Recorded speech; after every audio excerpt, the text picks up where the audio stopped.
আসসালামু আলাইকুম রহমতুল্লাহ।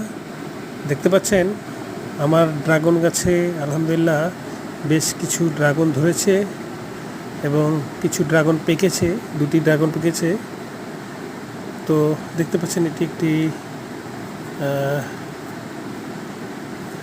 পেকে গিয়ে ড্রাগনটি পিঁপড়া খাওয়া শুরু করে দিয়েছে। তো এটি আমি আজকে হারভেস্ট করলাম। আর এই ড্রাগনটির টেস্ট রিভিউটাও আপনাদেরকে ইনশাল্লাহ পরবর্তী ভিডিওতে দিব।